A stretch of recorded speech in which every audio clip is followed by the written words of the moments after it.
Welcome to Basketball Talk Pro. My name is Ron Ekker.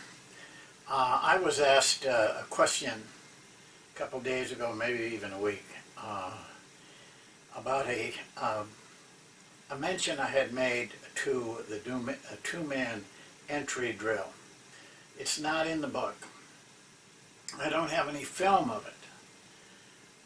In fact, it's a drill that isn't even in my complete book of drills, but it is a drill I use, and but I don't use it all the time. There are some years where we may have trouble between the guard and the wingman entering the ball or entering the ball incorrectly. But then there's years where we don't have that problem, so I don't usually use a drill. If we're doing things well and smoothly, we don't need it. There was a year that we had a lot of problems up to Christmas. And then we got Darwin Cook. Some of you may remember, he played for the Nets. I was in the CBA at the time. And we had ran this drill to try to help with the situation. Well, when we got Darwin, we didn't need the drill. I mean, he just, the same problems that we had just disappeared. And so there are times when you just leave well enough alone. If a guy just can do it, just let them go. So I really didn't have it, but I thought, some of us have problems with that, and this may help a coach and their players a little bit. It has helped for me. It's really the problem of that guard to wing pass, and it takes a lot of coordination. It's not as easy as people would think if you want to do it and get your offense started correctly. Now, some people don't really care where that first pass goes in to the wing, and that's fine with me.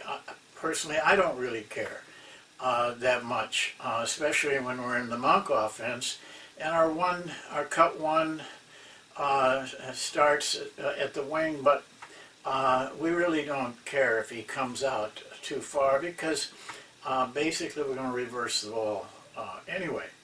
But there are places where we just need to be able to get the ball into the wing, and the coordination between the wing and the guard, and makes it can be difficult. The only way I can show it to you is on the whiteboard. I have no film of this. I do have film of it in China, but that would be a little bit unfair because those players had a lot of, didn't have a lot of background. So we worked on this quite a bit with them. It still had, in fact, every coach worked on it with the players. So we still had trouble with it against certain teams. So I'll show you on the whiteboard and try to make the points that are important, and I think probably will make some points that you hadn't thought about. And that's that tighten the screw philosophy of mine, that you break down a lot of times for very simple little reasons, and just fixing those little reasons or faults changes your whole outlook. So now let's go to the whiteboard. Well, this is a very simple little drill.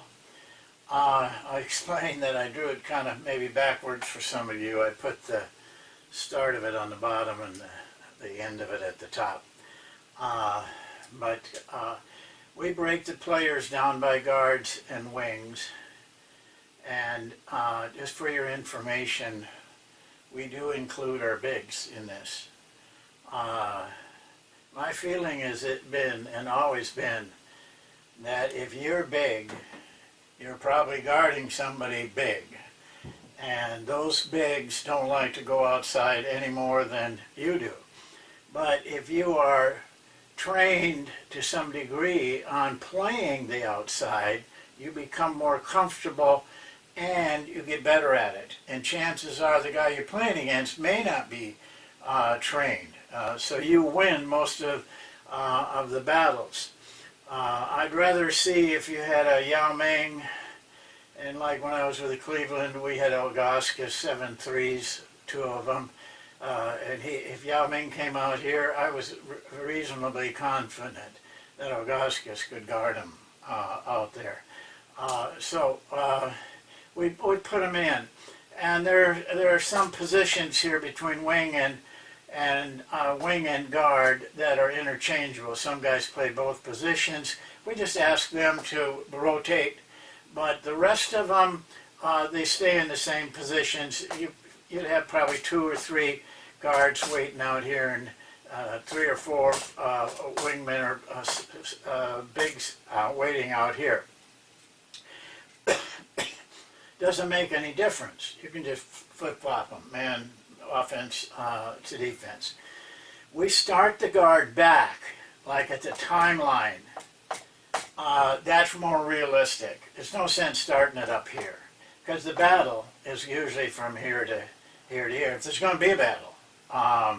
So we want to be prepared for those guards to come up and really stick them up here, play that tough defense, and these guys the wingmen play tough defense. That's our test.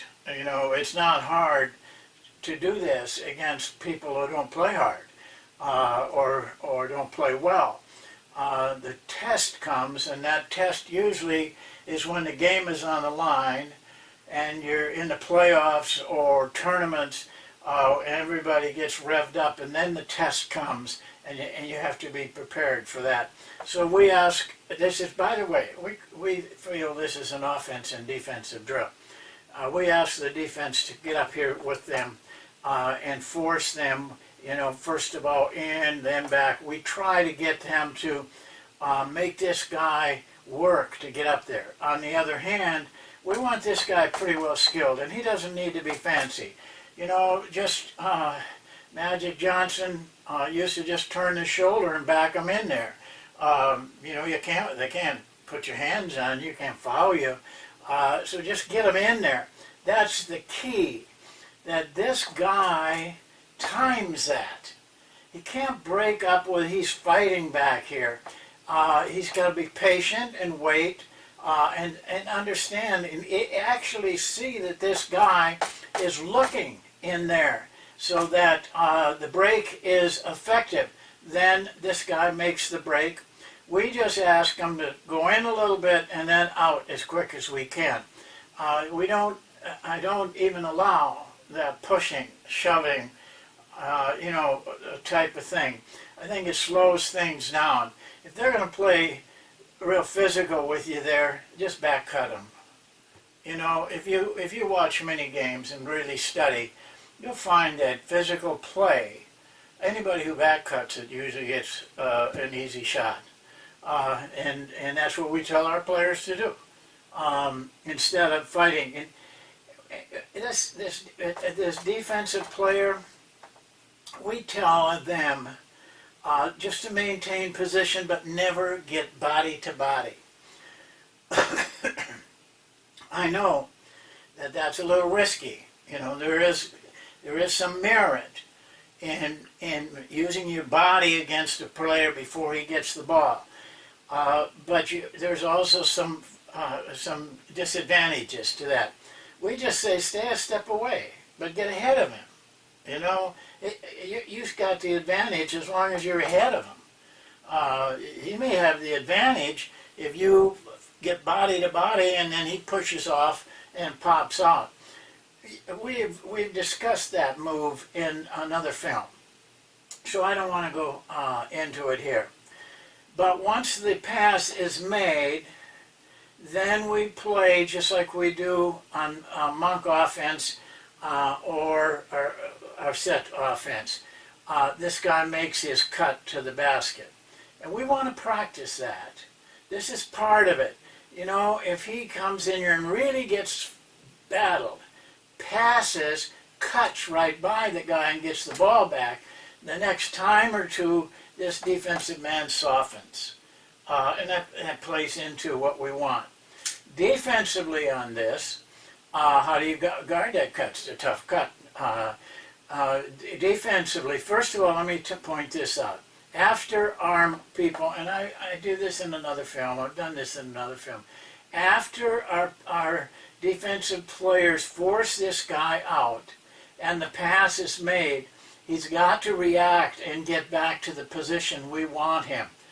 We try to not force, but influence away from the baseline.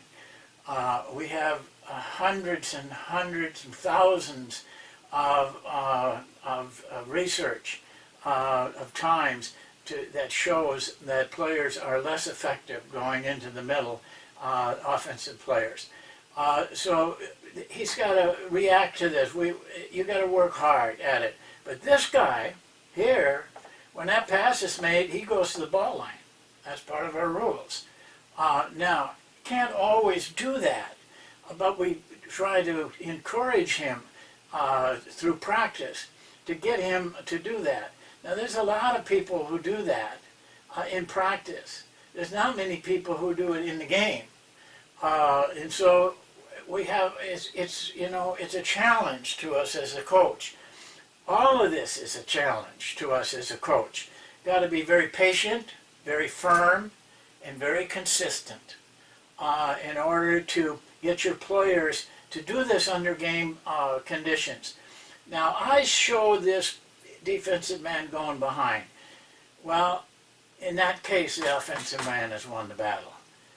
If this guy can make the pass. Now, if this guy puts a lot of pressure on and uses his hands like we like to do, that's even though he's open, you probably can't get him the ball. Thankfully, most team players throughout the whole league don't put their hands up there. So now that's an easy pass. If you get behind, that defensive man gets behind this cutter, I don't see any reason for not throwing him the ball. Because he's going to have either get fouled or go in for a layup.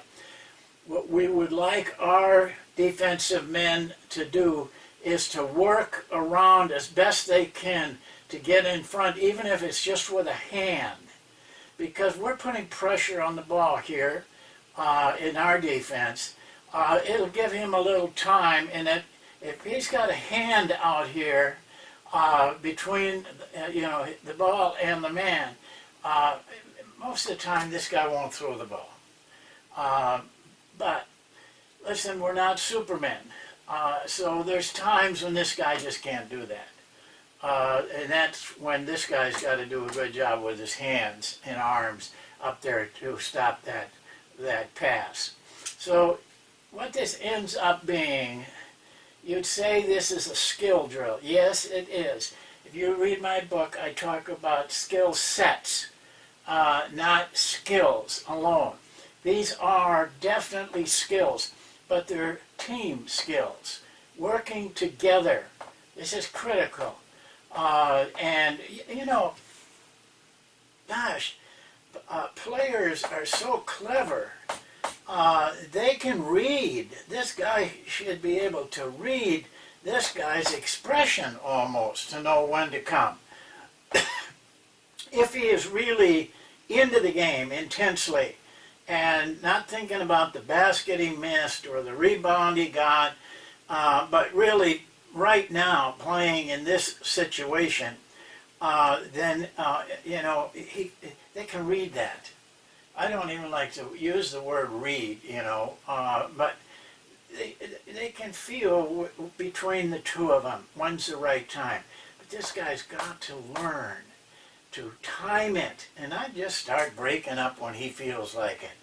When this guy's ready to make the pass, then you have the teamwork you need on this to succeed. So that's it. That's all we do. As I told you, the guards are back here, wings and bigs up here. We use the bigs in it. I think it's great for them, but we flip-flop some forwards and guards because in our offense we exchange. is a big part of our, after we get good, we use that exchange. So that would mean that sometimes it might be a forward doing this, and a guard back here. So they got to learn too how to handle it. Well, that's all there is to it.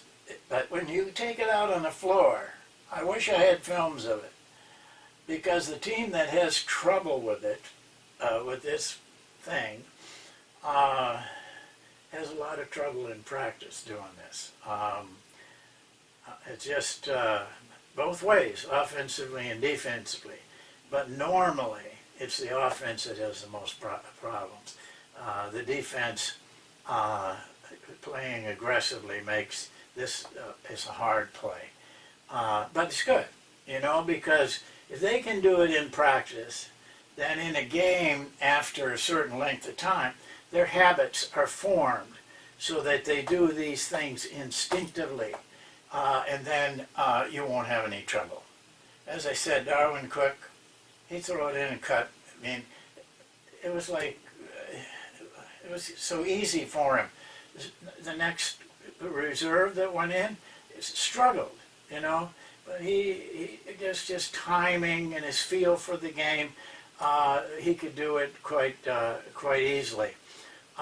So that's the 2-entry drill, not in the book, don't have film of it, but I do use it when I need it.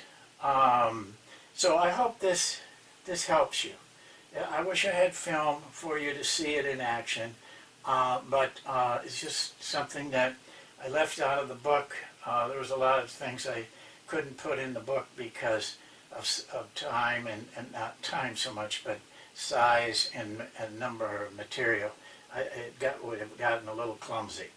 Anyway, it's not much. It's not much you have to learn to run the drill. The players don't, except they've got to learn the skill set. Well, that's it for that simple little drill. The point I'd like to make, though, I'm very happy that that coach asked me about this. This gives me material that you guys can use, and things that I might not have thought about. Please do more of that. We've been through so many videos. It's easier for me if I know I'm directing whatever the coach wants to a real problem. You all got problems. If you don't have problems, then you're very different than 99.9% of us. But seek out those problems. If you look at video number one, the very first thing, and I thought it was the most important, is that every coach needs a mentor. Well, maybe you don't have a mentor. Make Basketball Talk Pro your mentor. But in order for a mentor to be effective, he has to know what you want. So let me know what you want. I'll do everything I can if I don't have the answer, and I don't have all the answers, I'll make sure to find a way to get you the answer, even if it's call a friend, coach, and have him maybe talk to you. So, just ask me, and we'll find a way to help you. That's what a mentor should do. Well, that's it for today. Don't forget the course. Not many days left. You're getting almost, if you get it in time, you're getting almost 50% cut on this course. And you should not delay your coaching education over a few dollars. Trust me.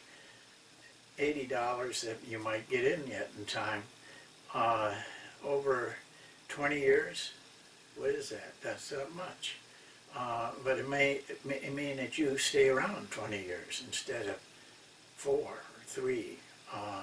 So help yourself, get yourself better, improve yourself. every way you can. Statistics in the next 10 years will be a tremendous part of basketball. Well, we'll see you next time. Season is getting close, but we got a few more to go. Thank you.